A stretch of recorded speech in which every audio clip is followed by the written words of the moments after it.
guys, this is Svetlana from Cosplay, and as some of you maybe know, I'm a huge fan of the Monster Hunter games. I already played 3, 4 generations, Stories 1, Stories 2, Monster Hunter World, and Rise. Right, I think I didn't forget anyone. Yeah, I absolutely love the gameplay. I love the really cute monsters like Nergigante and Sinogre are my favorites. And yes, I love especially all the absolutely amazing armor sets. And this is also the reason why I made already quite some costumes from these games. So this is part 2 of my brand new crafting adventure, where I'm going to show you how I make the glorious bone armor. And I already showed you in one of my previous videos how I made the helmet, so check this out in case you missed it. And today I'm going to show you how I made the upper part of the armor. And some people already asked me, but Camille, why are you actually using a low rank armor? And these people are obviously noob fellow hunters, because you can use transmogrification in the game and use it as a layered armor and just look awesome forever. And this project involves a lot of sewing, so in case you want to create something similar and need help, I have a sewing for beginners book full of helpful tutorials. Check that out on cosplay.com. And now let's start with crafting. So even though I'm doing the version from Monster Hunter Rise, I still use the model from Monster Hunter World as my main reference. It just has a better resolution and most of the parts look identical anyway. And as you can surely see, the armor design is really awesome. I was so excited. I usually like to start with the most challenging part of the costume. Here it was the bra and the shoulder parts. The first step was to get some perfectly fitting patterns. As you can see, I simply wrapped myself first in plastic wrap and duct tape and drew on the shape of my bra on top. This was the result. I cut myself free, separated the whole thing into smaller pieces, and then got an awesome template for the next steps. My choice of material was this lovely faux leather I found online. Now I basically just had to copy all pieces onto the material and cut them out.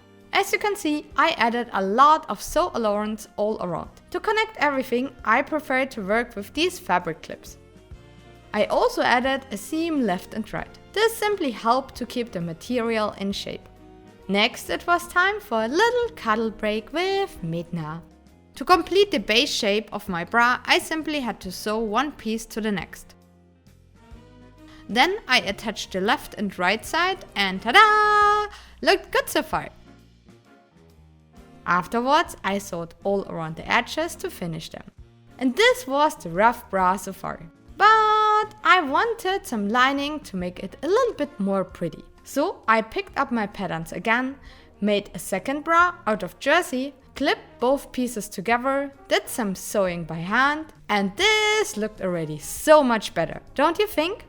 Next, I added some brighter acrylic paint around the edges with a brush, and Benny used an old sock to weather the rest with some black color. This made the material just more believable and gave it a realistic look. Well, and finally, only some eyelets and red strings were missing. I absolutely love adding these final details to a costume piece, even though it's often pretty time consuming. Oh, and then I almost killed my fingertips with all the decorative stitching. This was honestly the most annoying part and took forever to finish. But once I added the red string at the end and the bra was finally done, I was super happy. Looks good, right? Next, I did the shoulder parts. I actually really like working with duct tape since it's super versatile. This time I used a darker version of my faux leather, traced my patterns onto it, cut some volume fleece out, glued it onto the fabric. I'm using Gütermann HT2 fabric glue, by the way, super awesome stuff, and clipped 2 layers together. Once I sewed all around the shape, I turned the whole thing inside out and secured the edge. This project involved a lot of fabric clips. Oh, and then I made a second thing since the first one was too small. Yes, it happens. Then it was finally time for all the fluffy faux fur. It was actually very difficult to find the right color and quality, so I ended up ordering a lot of samples. Sadly though, I wasn't really happy with any of them, but luckily you can change the color of the armor in-game, so I just went with the ones I liked the most. So next I glued on some white fur, sewed it onto my shoulder, and then also some brown one. Now this still looked pretty rough, right? To bring it more into shape, I first trimmed the hair a little bit shorter and then grabbed my little steamer to flatten everything. Finally, I used good old Copic markers to dye the fur a little bit and kept on destroying my fingertips afterwards. Now to finish the top, I had to do the flappies. I made the patterns freehand here, traced them to faux leather and fabric, sewed both layers together and turned them inside out. These steps looked always super easy and simple, but just doing the flappies took me several hours, by the way. As you might have noticed, an important detail was still missing. The bone armor obviously needed bones, plenty of bones. So I grabbed some good old foam clay and started sculpting. I had to create around 200 bones in total, and all of them had to be sanded, primed with several layers of flex bond, painted with airbrush colors, sealed with matte spray varnish, covered in oil paint, cleaned with brush cleaner, required additional details, and finally had to get a last layer of spray varnish. That's a lot of work for a few bones. Afterwards, I filled the ends with hot glue, added those little strings, and attached them to my faux leather pieces. I totally love these details, but making all the bones was an incredible amount of work. Then I glued on the flappies as well. I wasn't quite happy yet though. The shoulder part just needed a little bit more stability. Foam should do the job. For this, I basically just cut out 2 layers, covered both with contact cement, and carefully connected them to a curved shape on my dress form. Next, I got rid of the excess materials, and as you can see, the result kept its form perfectly. All I had to do now was to add plenty of fabric glue onto it and attach my fluffy shoulder pieces on top. Finally, I only needed some Velcro for the attachment. One of the last details was actually this super cute necklace, which was also completely sculpted with foam clay. For the choker, I made also a few of these tiny bones, added some red cord here and there, sewed a base out of faux leather, and just glued on bone by bone with fabric glue. Super simple, but I think it looked pretty cool. Well, and now let's check out the result. As you can also see, getting into the costume should be really easy, and I absolutely love how the top turned out. Okay, the next part required far more bones. It was this here. And since I already showed you everything previously, let's pretend I wasn't desperate at all and all the bones were done super fast. Svetlana, the master of bones! Next, I made a piece out of faux leather for my upper arms. It held together with Velcro, by the way. Then I added some thicker cords here and there and glued on all the bones. It turned out that this bottle of smoke fluid had the perfect shape of my arms, and it was super helpful during the gluing part. Finally, I added some silicone tape to the inside so these things wouldn't slip down at the end. And as you can see, it fit perfectly. And now we are already coming to the final costume part of this video, the bracers. I used here my standard bracer pattern, which you can also find in my shop, by the way. The shape wasn't quite perfect yet, so I traced it onto paper and adjusted it a bit. I worked here again with 3 layers of fabric, which you already saw at the shoulder piece. I actually really like adding volume fleece since it makes everything a little bit thicker and less wobbly. Hey, by the way, how do you like my t-shirt? Benny made it.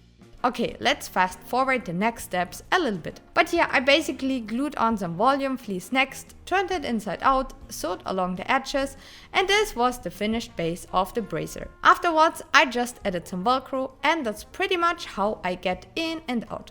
To create the bone part on top, I traced the bracer shape onto paper, roughly made a sketch and traced it then onto EVA foam. Gluing together 2 layers is actually one of my favorite techniques to shape the material, and it worked here great as well. After adding some textures with my Dremel, this is how the finished piece looked painted. The bracers just needed a little bit of extra fluff, and then the extra fluff required a little bit of extra shaping. Then I added a lot of fabric glue onto the bone piece and attached this part carefully onto the fabric. Just had to press everything properly together and made sure the smaller bone piece looked good as well.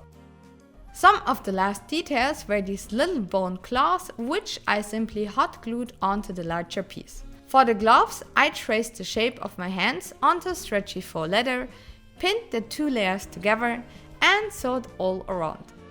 I cut off the fingertips, turned the glove inside out, and ta-da! Got some perfectly fine looking leather gloves. Now let's try the bracers on. I was so happy with the result. Works for cuddling corgis as well. Well, and finally, this was then the whole upper part of my bone armor. It's bony, it's fluffy, it's cuddly. I love it.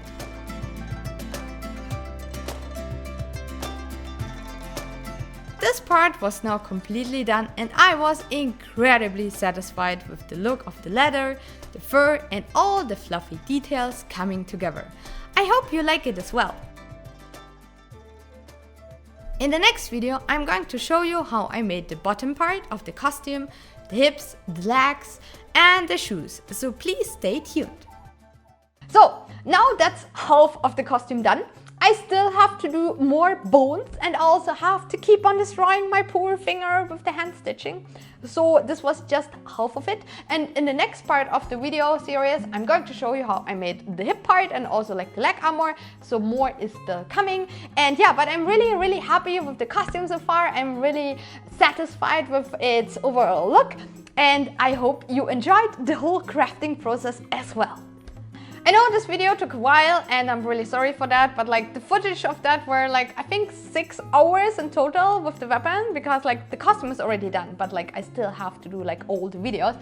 But yeah, if you want to see me more or less live crafting, because yeah, I'm planning already the next costume, check out my Instagram, my Facebook. I also have a Twitter and also TikTok. Then you don't need to wait like forever until a next video is coming up here on YouTube.